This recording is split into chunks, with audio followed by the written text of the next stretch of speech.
Assalamualaikum warahmatullahi wabarakatuh.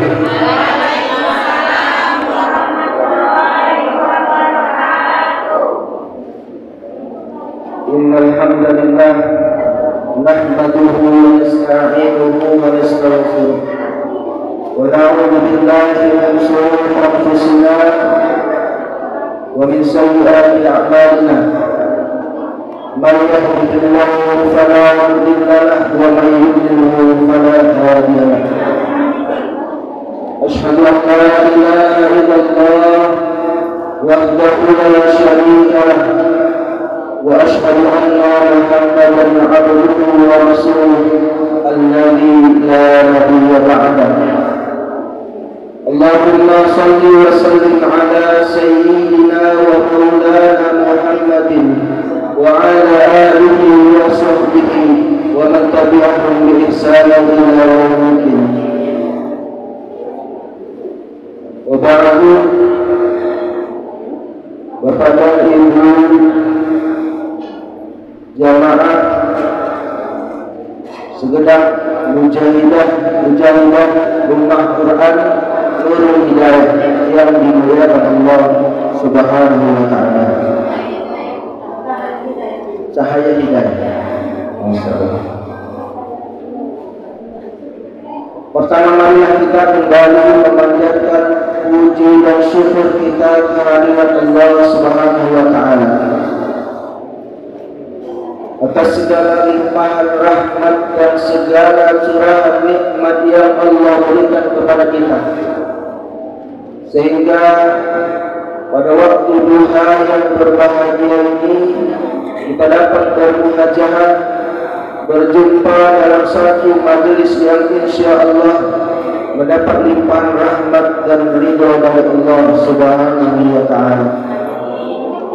Dan mudah-mudahan segala apa yang kita korbankan untuk bisa hadir di majelis yang mulia ini, baik waktu, harta, tenaga, mudah-mudahan mendapat jazaa dan pahala yang besar di sisi Allah Subhanahu wa ta'ala. Amin ya rabbal alamin. Salawat dan salam semoga senantiasa terlimpah dan tercurahkan keharibaan junjungan serta tauladan kita Nabi Muhammad Rasulullah sallallahu alaihi wasallam. Allahumma shalli ala sayyidina Muhammad wa ala ali sayyidina Muhammad. Mudah-mudahan dengan senantiasa menazimi segala sunnah-sunnah beliau di dalam setiap aspek kehidupan kita, serta senantiasa bersalawat kepada beliau di dalam setiap keseharian kita. Kita semua tergolong umatnya Rasulullah yang telah akan mendapatkan syafaatnya di yaumil zajatlah. Amin ya rabbal alamin. Bapak dan Ibu jamaah yang dimuliakan Allah Subhanahu wa ta'ala, dalam kesempatan ini kita akan mengupas satu materi walaupun berkenaan dengan ruqyah juga. Jadi biasa saya menyampaikan materi ruqyah ya kadang ganti-ganti, karena saya melihat di sini komunitasnya ibu-ibu, ya berarti materinya tentang keluarga yang lebih tepat. Karena kenapa? Karena banyak rumah tangga, keluarga menjadi masalah dan sampai akhirnya menjadi bubar. Itu ada faktor orang atau jin ketiga. Nah, dan insya Allah pada kesempatan ini akan kita kupas, mudah-mudahan bisa kita dapat ilmu dan manfaatnya. Amin ya rabbal alamin. Bapak dan Ibu yang dimuliakan Allah Subhanahu wa ta'ala, ada sebuah pepatah, kalau tak kenal maka kenalan. Ya, izinkan saya memperkenalkan memperkenalkan diri terlebih dahulu. Mungkin sebagian ibu-ibu, terkhusus pengurus rumah Quran, mungkin sudah kenal dengan saya, tapi mungkin sebagian besar ibu-ibu dan bapak jamaah masih banyak yang belum kenal. Perkenalkan, nama saya Solihin Ibnu Samura. Ya, saya berdomisili di Tanjung Merawat, jadi nggak jauh dari sini tuh, sekitar 30 menit lah bersama. Kemudian selain sebagai terapis atau praktisi Tibun Nabawi, saya juga mengelola satu yayasan, yaitu Yayasan Bina Umat Al-Amin, yang kita punya 3 program unggulan. Pertama, program dakwah, yang kedua program sosial, dan yang ketiga program pendidikan. Dan program pendidikan ini kita berbasis pondok pesantren. Dan alhamdulillah kita sudah mengelola dan mendirikan pondok pesantren Tahfidzul Quran Al-Amin, dan ini sudah masuk tahun keempat, alhamdulillah. Bapak dan Ibu jamaah yang dimuliakan Allah Subhanahu wa taala, mungkin cukup sebagai perkenalan dari kami. Mudah-mudahan bisa menambah keakraban antara kita semua. Amin ya rabbal alamin. Bapak dan Ibu jamaah yang dimuliakan Allah. Nah, tema kita pada hari ini adalah menggapai samawat dengan ruqyah. Di dalam Al-Quran, Allah Subhanahu wa taala berfirman di Quran surat Ar-Rum ayat 21. Dan ini ayat biasa dibacakan ketika akad nikah atau acara pernikahan. A'udzu billahi minasyaitonir rajim. Wa min ayatihi an khalaqa lakum min anfusikum azwajan litaskunu ilaiha wa ja'ala bainakum mawaddatan wa rahmah. Inna fi dzalika laayatin liqaumin yatafakkarun. Dan di antara tanda-tanda kebesarannya ialah Dia menciptakan pasangan-pasangan untukmu dari jenismu sendiri, agar kamu cenderung dan merasa tentram kepadanya. Dan Dia menjadikan di antaramu rasa kasih dan sayang. Sungguh pada yang demikian itu benar-benar terdapat tanda-tanda kebesaran Allah bagi kaum yang berfikir. Bapak Ibu yang dimuliakan Allah, ayat ini menjelaskan tentang ketika seseorang melakukan satu ibadah yang menjadi salah satu sunnahnya daripada sunnah Rasulullah, yaitu menikah, dia akan mendapatkan samawat. Apa samawat? Sakinah, mawaddah, warahmah. Dan inilah yang biasa kita ucapkan, kita doakan, atau bahkan kita waktu nikah dulu juga didoakan yang sama. Semoga sakinah, mawaddah, dan warahmah. Nah, Bapak Ibu yang dimuliakan Allah, sepertinya kalimatnya sederhana dan mengucapkannya mudah, tapi masih banyak di kalangan kita yang masih belum paham apakah itu yang disebut dengan sakinah, mawaddah, warahmah, dan bagaimana merealisasikannya dalam rumah tangga.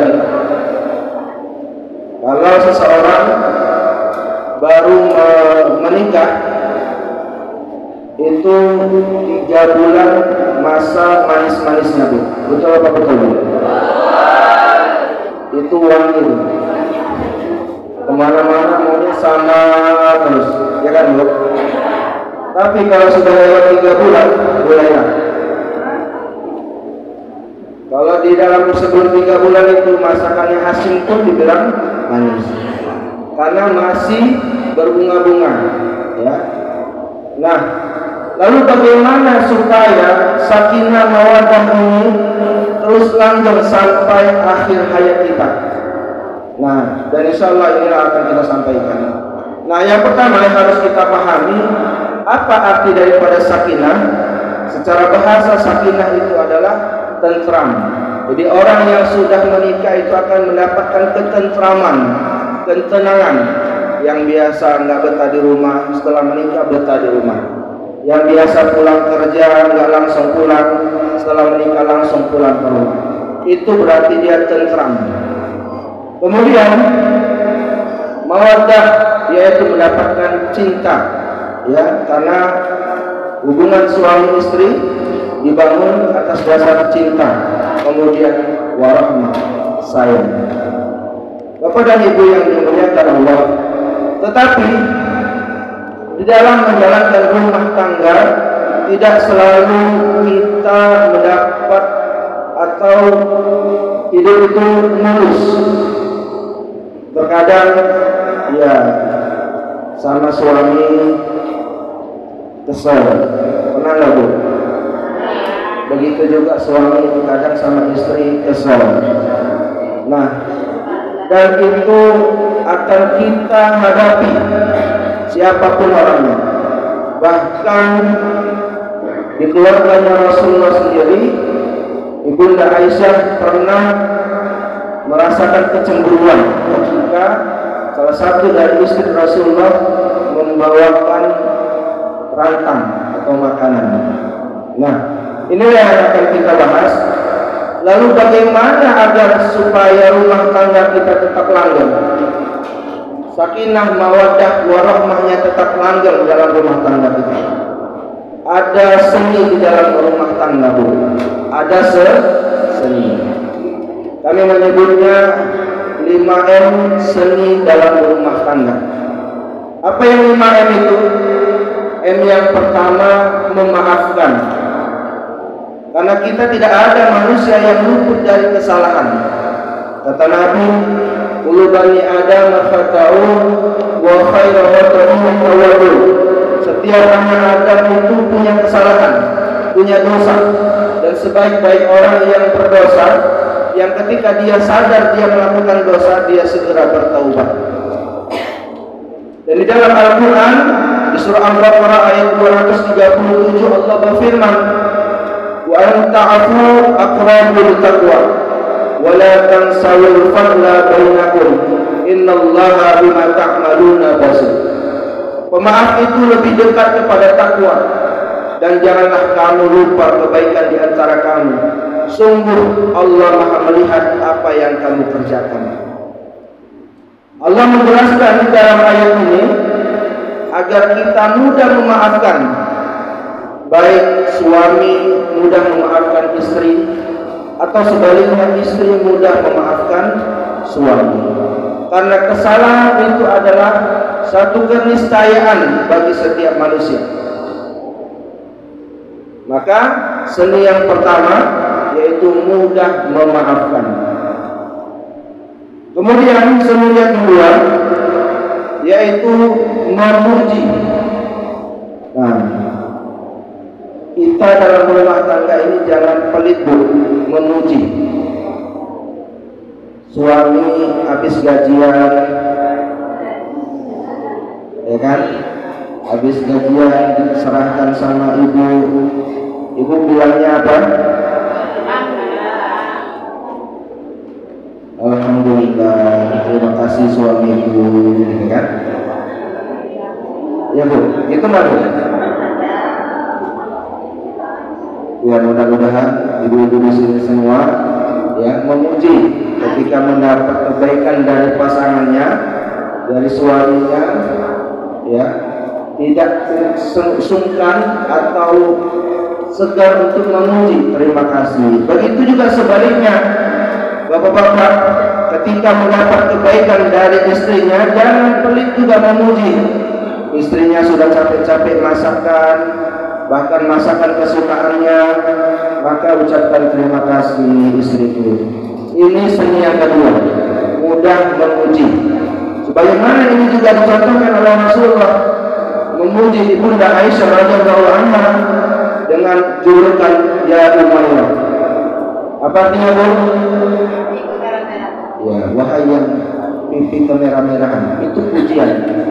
Kalau bahasa kita, wahai istriku yang paling cantik gitu. Maka ketika kita mudah mengucapkan pujian kepada istri kita atau kepada pasangan kita, ini akan menumbuhkan mawaddah tadi, rasa cinta. Ya, rasa cinta. Kemudian yang ketiga, seni yang ketiga, M yang ketiga, yaitu memaklumi kekurangan. Karena tidak ada manusia yang sempurna, bro. Tidak ada manusia yang sempurna. Karena kesempurnaan itu hanya dari Allah. Ya. Kalau kita menikah dengan suami yang ganteng, pasti ada yang lebih ganteng dari suami kita. Betul nggak, bro? Kalau kita, Bapak, menikah dengan istri yang paling cantik, pasti nanti akan ada wanita yang lebih cantik. Maka harus memaklumi. Kalau kita tidak ada memaklumi, maka kita akan hadir sifat tidak bersyukur, tidak puas dengan kondisi yang kita terima. Dan yang keempat, M yang keempat, yaitu meringankan. Apa yang diringankan? Meringankan beban. Ya, kalau suami melihat istrinya repot di rumah, kalau sempat dibantu, Pak. Begitu juga ibu, ketika suaminya lelah bekerja, ringankan bebannya, minimal dihibur supaya kepenatan yang dia dapat dari pekerjaannya di luar rumah itu hilang atau minimal berkurang. Dan kemudian yang kelima, M yang kelima, yaitu mencontohkan. Di dalam rumah tangga terkadang kita so idealis, kita mau yang keluarga itu sempurna, tapi kita sendiri tidak mampu mencontohkan. Ya, kita banyak waktu maghrib itu anak-anak kita siapkan untuk pergi ke masjid. Ini contoh kecil, pergi ke masjid, tapi bapaknya nggak ikut ke masjid. Maka terakhir apa yang terjadi? Anaknya di masjid tidak sholat, malah ngapain, Bu? Nah, inilah M yang kelima, harus mampu mencontohkan. Baik suami mencontohkan kebaikan kepada istri, istri mencontohkan kebaikan kepada suami, orang tua mencontohkan kebaikan kepada anak-anak. Sehingga ketika 5M ini teraplikasi dalam rumah tangga, maka insya Allah sakinah mawaddah juga akan hadir di dalam rumah tangga. Bapak Ibu jamaah yang dimuliakan Allah. Namun setelah kita berusaha, berupaya semaksimal kita untuk membangun keluarga sakinah mawaddah warahmah, setan tidak tinggal diam, Bu. Tidak tinggal diam. Karena setan sudah bersumpah kepada Allah, dan ini sudah Allah abadikan di dalam Al-Quran di surah Al-A'raf ayat 16 dan 17. A'udzu billahi minasyaitonir rajim. Qala fa inna amaytani la aqudanna lahum siratal mustaqim. Karena engkau telah menyesatkan aku, pasti aku akan selalu menghalangi mereka dari jalanmu yang lurus. Summa la'atiyannahum min baini aydihim wa min khalfihim wa an aymanihim wa an samaa'ihim wa la tajidu aktsarahum syakirin. Kemudian pasti aku akan mendatangi mereka dari depan, dari belakang, dari kanan dan dari kiri mereka, dan engkau tidak akan mendapati kebanyakan mereka bersyukur. Nah, Bapak Ibu jamaah yang dimuliakan Allah, setan sudah bersumpah jauh puluhan ribu sebelum kita ada. Itu setan sudah bersumpah bahwa setan akan menggoda manusia dari depan, dari belakang, dari samping kanan, samping kiri. Artinya setan akan berupaya. Apa makna daripada ayat ini? Ibnu Qasim menafsirkan, setan datang dari depan itu dengan bagaimana meragu-ragukan kepada kita tentang kehidupan akhirat. Tidak yakin dengan akhirat. Padahal sebagai seorang mukmin, salah satu rukun daripada rukun iman kita adalah beriman kepada Allah. Kemudian dari belakang, bagaimana supaya kita itu malas beribadah. Kemudian dari kanan, bagaimana kita dihalang-halangi dari kebaikan-kebaikan. Dan dari kiri, bagaimana kita digoda dengan kemaksiatan-kemaksiatan. Nah, inilah bukti bahwa setan itu pergerakannya masif, sangat ketat dan terprogram. Bahkan setan itu membuat spesialisasi tugasnya masing-masing. Jadi setan yang dipimpin oleh iblis membuat tugas secara spesifikasi para anggota-anggotanya. Sebagaimana kita dalam sebuah organisasi, kita juga bagi job desk-nya. Ada bagian humas, ada bagian pengkaderan, ada bagian hukum dan lain sebagainya. Ternyata iblis dan bala tentaranya, setan-setannya itu juga terorganisir dengan rapi. Kemudian Bapak Ibu jemaah yang dimuliakan Allah, di lain ayat juga Allah sudah menjelaskan di Al-Quran surah Al-Hijr ayat 40. Qala rabbuna aghwaytani la uzayyinanna lahum fil ardi wa la ughwiyannahum ajma'in illa ibadaka minhum wal mukhlasin. Iblis berkata kepada Tuhannya, Tuhanku, oleh karena Engkau telah memutuskan bahwa aku sesat, aku pasti akan jadikan kejahatan terasa indah bagi mereka, dan aku akan menyesatkan mereka semua kecuali hamba-Hamba-Mu yang ikhlas di antara mereka. Nah, iblis sudah bersumpah akan mengemas, membungkus setiap keburukan dan setiap kemaksiatan terasa tampak indah, terasa manis, sehingga tanpa terasa manusia itu terjerumus ke dalam dosa dan kemaksiatan. Wa na'udzubillah. Sehingga Bapak dan Ibu, kita butuh persiapan yang intens. Apa yang harus kita persiapkan untuk tetap bisa istiqomah membangun keluarga sakinah, mawaddah, warahmah?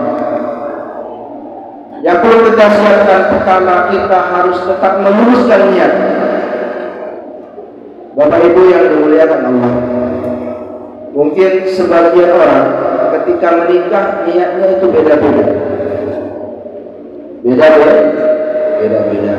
Mungkin bisa karena hartanya, mungkin bisa karena cantiknya, mungkin bisa karena ganteng, tampan, dan lain sebagainya.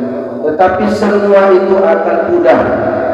Harta bisa habis, kecantikan dan ketampanan bisa pudar seiring berjalannya waktu.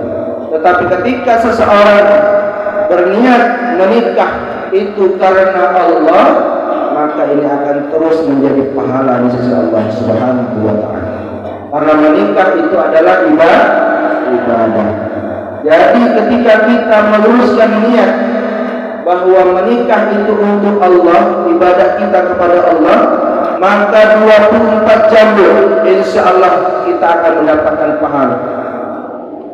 Dari mulai kita melek mata, bangun tidur, sampai kita tidur, itu bisa jadi pahala semua. Bahkan senyum kita sama suami jadi pahala. Merenungnya kita sama suami jadi dosa. Kalau niatkan untuk pahala ibadah, maka lakukan yang baik-baik.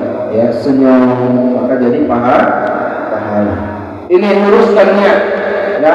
Jadi kalau dulu kita nikahnya niatnya bukan karena Allah, sekarang kita perbaiki niatnya. Kita perbaiki. Ya Allah, aku perbaiki niatku. Sekarang aku menikah ini untuk karenamu ya Allah, untuk mencari ridho dan pahala darimu. Maka ini harus mendasar dari setiap ibadah. Sebagaimana di dalam kitab-kitab ibadah kita, yang paling pertama itu yang dibahas adalah niat. Kita mau sholat, niat dulu.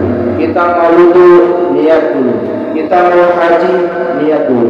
Karena innamal a'malu binniyat wa innamal likulli imrin ma nawa. Karena sesungguhnya amal itu harus dengan niat, dan setiap amal itu akan dibalas dengan sesuai apa yang diniatkan. Kalau niatnya mencari ridho Allah, maka akan mendapatkan ridho Allah Subhanahu wa taala. Kemudian Bapak Ibu yang dimuliakan Allah, yang kedua, kita harus menyamakan visi dan misi kita. Ya. Jangan suami visi misinya beda, istri visi misinya beda. Suami visi misinya Islami, istri liberal. Alhamdulillah. Maka tidak akan ketemu, Bu. Bapak mau anaknya masuk pesantren, ibu maunya masuk anaknya ke sekolah umum, maka tidak ketemu. Maka satukan visi dan misi. Apa visi kita? Apa visi kita, Bu? Visi kita ini masuk surga Allah Subhanahu wa taala. Betul betul. Visi itu tujuan akhir. Tujuan akhir kita bagaimana kita masuk surga bersama keluarga kita, bersama suami kita, bersama istri-istri kita, bersama anak-anak kita, bahkan bersama saudara dan masyarakat-masyarakat kita. Jadi satukan visi dulu, yaitu visinya masuk surganya Allah Azza wa Jalla. Kemudian maka misi mulai dibangun. Apa misinya? Bagaimana melakukan pembinaan, belajar, ikut kajian, ikut pembinaan. Dan insya Allah di Rumah Quran Cahaya Hidayah ini misinya juga jelas, ya. Visinya jelas untuk bagaimana sama-sama, sebagaimana tadi Ibu Ketua sudah menyampaikan, agar bagaimana kita bisa masuk surga bersama-sama. Karena surga itu luas, terasa sepi kalau kita sendiri. Maka kita ajak kawan-kawan kita untuk bisa nanti kita sama-sama masuk surganya Allah. Sebagaimana satu kisah, Bu. Kisah orang tuanya Salahuddin Al-Ayyubi. Siapa yang tidak kenal dengan Salahuddin? Pembebas Masjidil Aqsa. Ayahnya Salahuddin Al-Ayyubi bernama Nazmuddin Al-Ayyubi. Mereka ini adalah keturunan sultan di masa Bani Al-Ayyub. Suatu ketika Nazmuddin Al-Ayyubi ini di masa lajangnya sudah bolak-balik dijodohkan, Bu, sama anak sultan, sama anak terkemuka, tapi nggak ada yang cocok. Sampai ditanya sama saudaranya, lalu wanita bagaimana yang kau inginkan? Aku mendapatkan seorang wanita yang menggandeng tanganku ke surga, yang dengannya akan lahir seorang putra yang telah akan membebaskan Masjidil Aqsa. Maka mendengar jawaban itu, saudaranya berterdiam. Singkat cerita, hari berlanjut, Nazmuddin menjumpai gurunya. Dan ketika itu datang seorang wanita menjumpai gurunya. Dan gurunya pun berkata kepada wanita ini, kenapa engkau tolak lamaran laki-laki itu? Kata wanita ini, laki-laki itu tidak cocok denganku. Maka gurunya pun bertanya, lalu laki-laki seperti apa yang kau gambarkan? Maka wanita itu pun berkata, aku menggambarkan seorang laki-laki yang bisa menggandeng tanganku ke surga, yang dengannya aku melahirkan putra yang akan kelak membebaskan Masjidil Aqsa. dan itu didengar oleh Najmuddin Al-Ayyubi. Seketika itu Najmuddin seperti disambar petir. Kenapa ungkapannya itu sama seperti ungkapan dia sebelumnya yang disampaikan kepada saudara? Maka Najmuddin pun berdiri, wahai guru, saya ingin menikahi wanita ini. Singkat cerita, dari pernikahan mereka lahirlah Salahuddin Al-Ayyubi. Maka dari itu Bapak Ibu yang dimuliakan Allah, satukan visi dan misi kita. Bagaimana kita membangun rumah tangga yang kelak akan melahirkan putra dan putri penerus dakwah Islam ini, penegak agama ini. Sehingga ketika visi dan misi kita sudah menyatu, maka kerja kita akan lebih ringan. Bapak Ibu jamaah yang dimuliakan Allah. Kemudian yang ketiga, saling menguatkan dalam amal saleh. Dalam perjalanan hidup ini terkadang kita semangat, semangat ngaji, semangat sholat, semangat tahajud. Tapi kadang ada masanya kita lemah, datang malasnya. Betul kan? Maka itulah tugasnya pasangan, saling menguatkan. Kalau suami sudah nampak gelagat-gelagat malas, disemangati Bu, malas ngaji, malas ke masjid, malas sholat, disemangati. Jangan didiam-diami. Ajar udah siap, masih bodoh megang HP. Ditegur, jangan didiam. Begitu juga bapak-bapak, kalau lihat suami atau istri melihat istrinya malas ibadah, ditegur, disemangati. Biasa tahajud nggak tahajud lagi, ditegur. Kalau bisa tahajud lagi, biar semangat. Dan yang keempat, menutup segala bentuk pintu-pintu masuknya syaitan dalam rumah tangga. Nah, inilah poin intinya. Karena terkadang kita sudah mempraktekkan semua konsep-konsep yang sebelumnya saya sampaikan tadi, tapi pintu ini terbuka, maka ini bisa menjadi petaka dalam rumah tangga. Apa pintu yang pertama?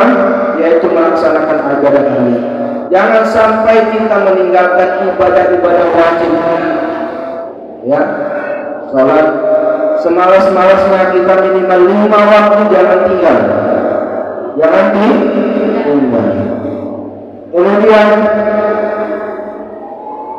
kalau pas Ramadan jangan puasa Ramadan itu jangan tinggal. Seminimal-minimalnya. Nah, itu masalah betul.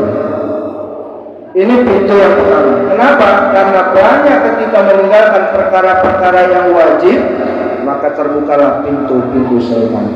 Nah, kalau kita sudah sekali saja meninggalkan yang wajib, maka akan keterusan. Yakinlah. Ketika sekali kita meninggalkan sholat maghrib, maka besok-besok kita akan meninggalkan sholat zuhur. Besok-besok kita akan meninggalkan sholat subuh. Maka jangan sekali-kali kita meninggalkan yang wajib. Kemudian yang kedua, pintu setan.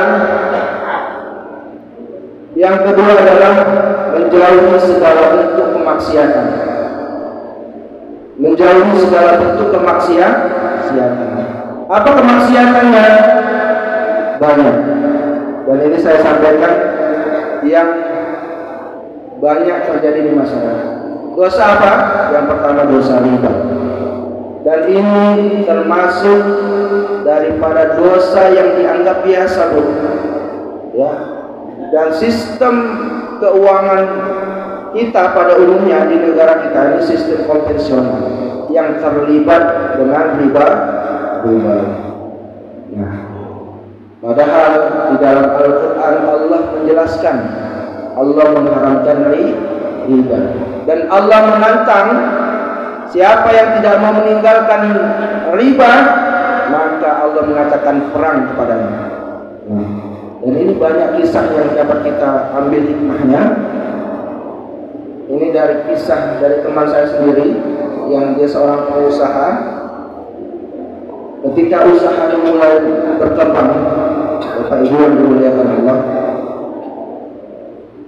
dia ambil uang di bank untuk membesarkan usahanya. Dia beli tanah, dia bangun ruko dari uang pinjam bank. Qadarullah, setelah selesai rukonya itu, kemudian dia buka sebelum peresmian bahkan katanya. Berbagai musibah dia alami. Ketika hujan, padahal konsep bangunan rukonya itu sudah rapi, pembuangan airnya dan sebagainya. Tiba-tiba sebelum peresmian hujan, dan yang anehnya seharusnya air hujan itu keluar melalui pipa-pipa, ini enggak masuk ke dalam ruko. Hari kedua hilang keretanya. Ini menandakan teguran dari Allah. Dan sebenarnya banyak kisah-kisah yang bisa kita ambil pelajaran dari orang-orang yang terjebak atau menjadi praktisi riba ini. Kemudian dosa yang kedua, zina. Dan ini merebak juga di tengah masyarakat kita. Dan yang ketiga adalah kesyirikan. Kesyirikan yang pertama, Bapak Ibu yang dimuliakan Allah, ya, biasa kita dalam rumah tangga ada hal-hal yang kita hadapi seperti misalkan sakit, musibah dan sebagainya. Bapak Ibu yang dimuliakan Allah, biasanya kalau kita sakit, istri, anak, kalau sakit dibawa kemana, Bu? Berobat, ke dokter. Iya. Biasa yang paling pertama mungkin beli obat, ya, ke warung, beli gorengan, beli paramek dan sebagainya. Kemudian yang kedua mungkin ke klinik, ke dokter. Atau kalau kita yang biasa dengan obat-obatan herbal, minum jamu atau herbal-herbal lainnya, tetapi masih ada Bapak Ibu yang berobat ke orang pintar, ke dukun, walhamdulillah. Nah, padahal Rasulullah SAW pernah bersabda, man ata arafan fasa'alahu an sayyidin lam tuqbal lahu salatun arba'ina lailah. Barang siapa mendatangi dukun atau tukang ramal, kemudian bertanya kepadanya tentang sesuatu, maka tidak akan diterima salatnya selama 40 hari. 40 hari. Bawa anak lagi demam, bahasanya disuruh, ada suruh, tahu suruh, apa suruh? Ya, apapun namanya itulah, dibawa ke orang pintar. Nah, maka 40 hari sholat kita tidak diterima. Rugi apa rugi, Bu? Rugi. Kita sudah berusaha, bersusah payah menjaga sholat kita 5 hari, 5 waktu. Tiba-tiba dengan satu perbuatan yang sederhana, pahala sholat itu hilang. Wa na'udzubillah min dzalik. Kemudian hadis yang kedua, man ataka kahinan aw arafan fasaddaqahu bima yaqulu faqad kafara bima unzila ala Muhammad. Barang siapa mendatangi dukun atau tukang ramal lalu ia membenarkan, maka ia berarti telah kufur, telah ingkar kepada Al-Quran yang diturunkan kepada Nabi Muhammad SAW.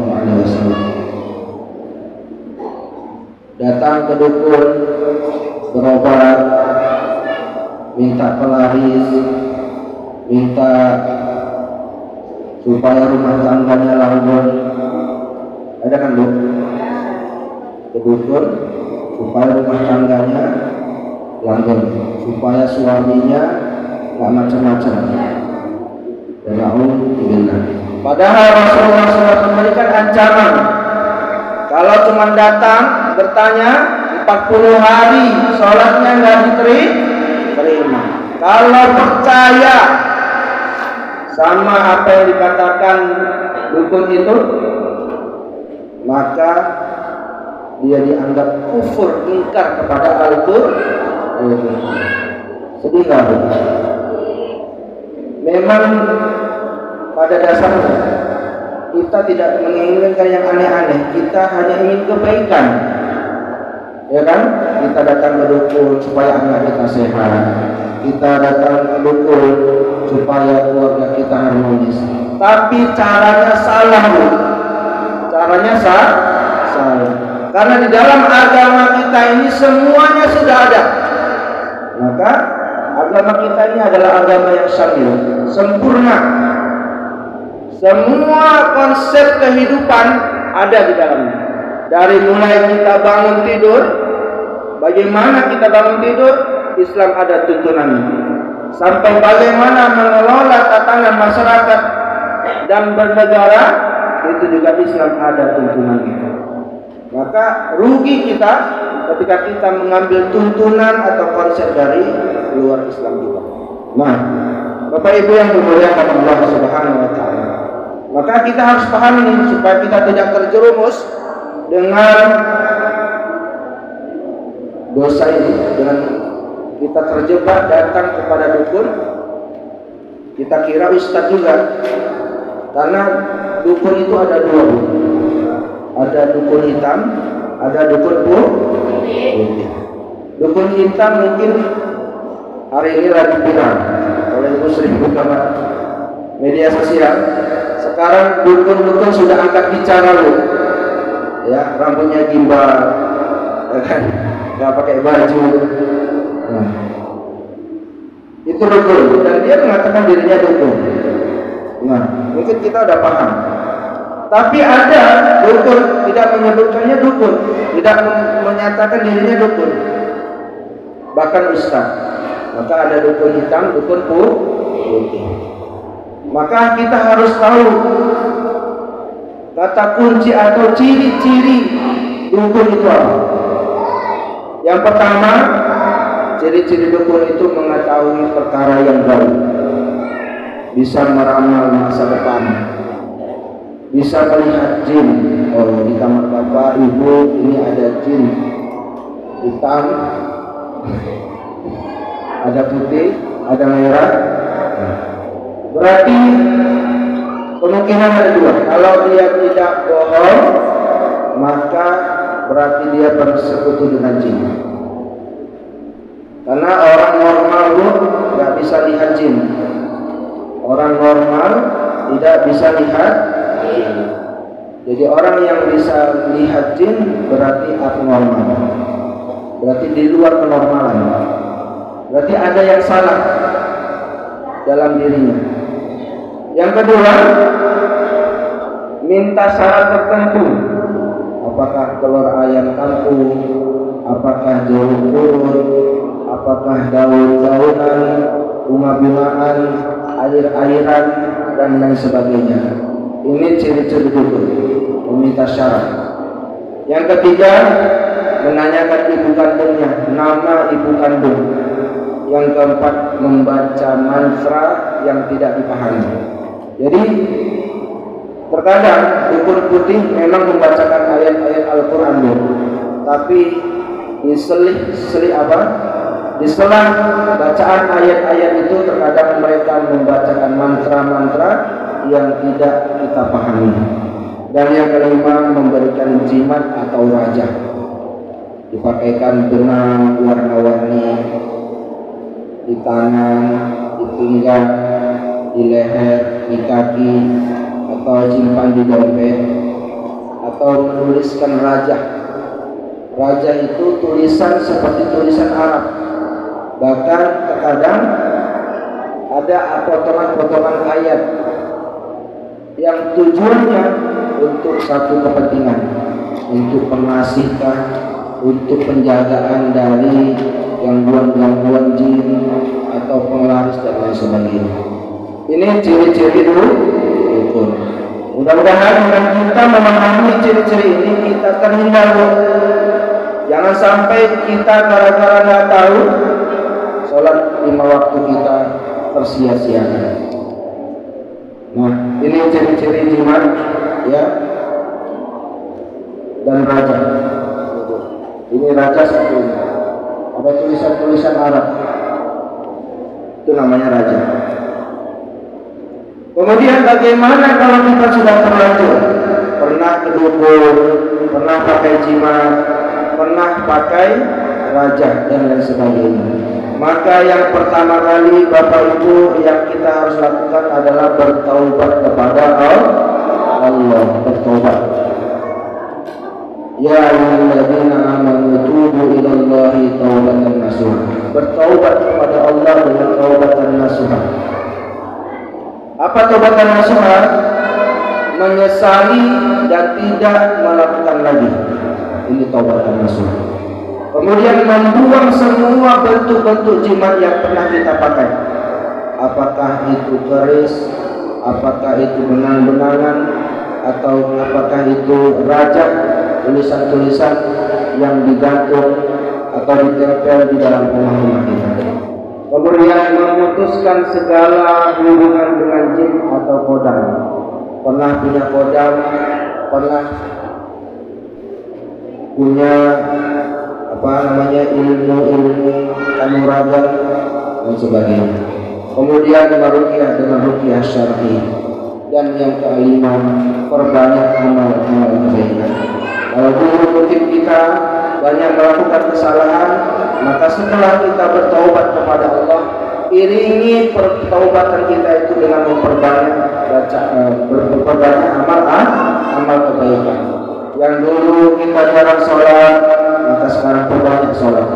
Selain sholat wajib, maka iringi dengan sholat sunnah. Kalau dulu kita jarang qiraatul Quran, maka sekarang sering-seringkan qiraatul Quran. Pagi setiap habis subuh, siang habis maghrib, malam sebelum tidur. Kemudian perbanyak sedekah, karena sedekah itu membuka pintu rahmat Allah. Bahkan Rasulullah juga mengajarkan bertawasul dengan sedekah.